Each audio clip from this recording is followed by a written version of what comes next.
So yeah, 3-point hookup. There's 1, 2, and the third point that gets hooked up. What I like about this particular tractor, and some models have it, some don't, is if you push down on this lever, this piece right here slides in and out a couple of inches, so you don't have to be perfectly lined up with the implement when you're hooking it up. You can get within a couple of inches and then push that lever down, and this will slide in and out so it mounts on a little bit easier. When hooking up a 3-point, what I found with this tractor is I would take out this pin here, so this arm could slide in and out easy enough, and I can move this back and forth. But I always try to do the side without the adjustable arm first to hook up. And then once that's on, then I hook this other side up, because I can adjust this arm up or down a little bit to get it to go onto the pin. And then once that's on, I hook up this link, the top link right here. And this you just adjust in and out by turning it.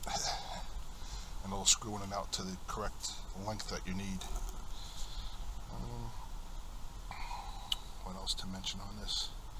Oh, this model 2555 HST open station, it's 55 horsepower. It came with one set of hydraulics, the top ones there. I had them add a second set as well. So I'll probably be getting other implements that might need 2 sets. Now, this bottom set, see if I can point to it right there. The lever up by the seat, you could push it forward or backward, and it would automatically return to neutral instead of keep pumping the fluid through and keep trying to angle the blade. In this case, as soon as I let go of the handle, it would just go back to neutral and it would stop angling. But the top set is, if you pushed it forward, it would stay engaged and keep pumping the fluid, even if you let go of the handle. Same thing if you push the lever back, it would stay engaged and keep pumping the fluid through and keep trying to angle the blade, even if it was at its maximum angle already. Now, the reason why they have that on this top one here, which came with the tractor, is, for example, I bought the backhoe attachment. When the backhoe is hooked up, you want to have the lever engaged at all times. This way the fluid keeps pumping to the backhoe itself, and you're able to use the control levers on the backhoe. If that did not stay engaged, then somehow you'd have to have somebody up front holding that lever engaged or blocking it in somehow, so the fluid would keep running to the back, so you could use the back levers. If it went to neutral, the back levers wouldn't work. You'd have no fluid pumping to the back of the backhoe. And now with the backhoe off, completely disconnected, here are let's see if I can get a good picture of it here. So this is one of them. That's the set I had added on, and you'll see, I push it forward, automatically goes back. But this one, see, push it forward, stays engaged. Push it backward, can't quite see if you're getting the video, there it is, it stays engaged. See the difference? Now, if this stayed engaged without the backhoe attached to it, the hydraulic fluid would keep trying to pump through, and it would keep hitting a pressure relief valve, which is not good for the tractor. It also robs the tractor of power, and I'll demonstrate that in a minute when I start it up.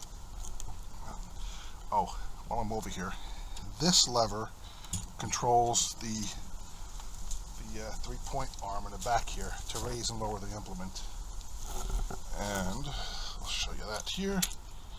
Alright, I'll show it to you in a second. I got to lock the brake in, one of the safety devices.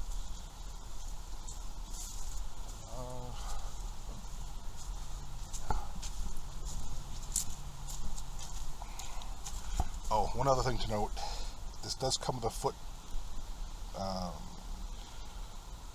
foot mount so you can get on the tractor easier. But whenever I get on and off the tractor, I'm really careful about where I put my fingers. I don't want my fingers to be in here, and then the front end loader may slip or whatever and break my fingers. So either I'll grab it from here, or I'll grab this, or grab this, or I'll put my fingers like this.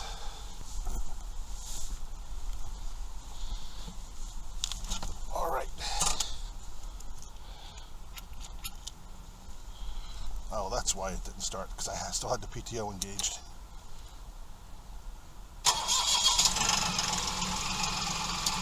All right. So now you'll see these levers are neutral. Like I said, this one is for the top set of hydraulics, which will always stay engaged if I pushed it forward. It did not return it to neutral, and it will put a lot of stress and pressure on the hydraulic system. And I think it goes through the relief valve to keep releasing the pressure. It also robs power from the engine, and you'll hear that now. Now it's disengaged. It's back to neutral. Now I got it in forward. It's stressing out the engine. And now it's back to neutral, which is where you want to keep it with the backhoe disconnected on the back. Now I have the rear blade, which has hydraulic angle on it, hooked up to this lever, so it would automatically go back to neutral once I'm done angling it. So see, I let go and it goes right back to neutral and stops.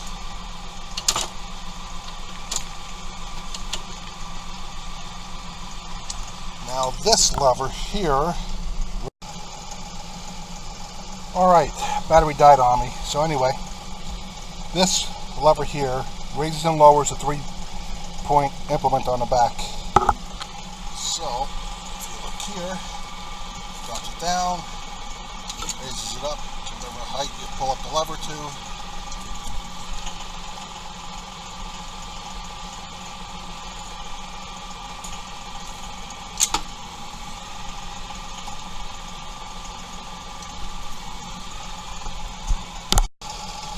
Alright, a few other things to mention. Over here on this 3-point lift lever, you'll see a knob.